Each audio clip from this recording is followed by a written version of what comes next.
de la défense presque en 3-3, hein. On l'a vu, alors c'est presque une défense à la yougoslave.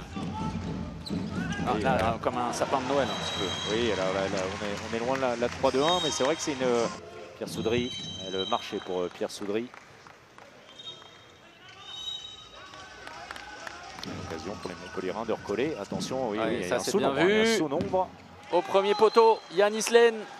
L'air de rien, Montpellier revient tranquillement. Sont ce qu'elles sont, c'est-à-dire qu'il y a énormément d'échecs. Il est en train de faire des dégâts. Jeff Lettens, depuis quelques instants, troisième arrêt coup sur coup pour le gardien belge. Et derrière l'opportunité de reprendre 2 buts d'avance. Abdi avec la roucoulette magnifique de la part de l'Algérien. Voilà. Je peux vous faire une délia si vous voulez. Voilà. Les minimales seront de 26 degrés sous abri. C'est la fête de qui?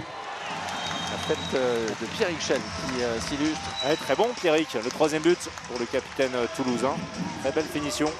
Ça redonne 2 buts d'avance. Melvin Richardson est lancé peut-être.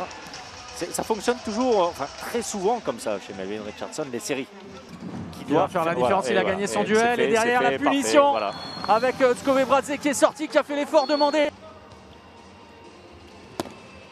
Auprès, le bras levé, pas de solution à droite. Nemanja Ilić dans un angle impossible. Oh, elle est belle, elle est belle. Oh, la roucoulette extraordinaire du génie toulousain.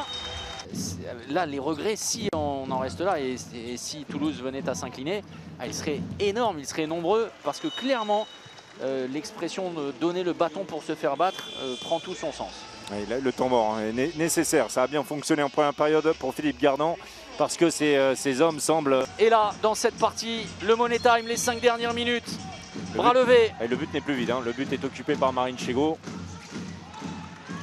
Et le tir contré.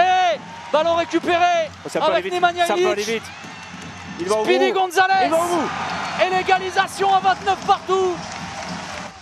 Et bien au contraire, Abdi avec Gilbert la remise. Ça c'est très bien joué. Bien vu. Parfait. Ce mouvement de la part des Toulousains et le président d'Allard. La feinte. Et le but.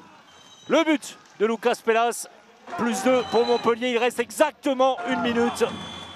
Et le temps mort de Philippe Gardan, pardon.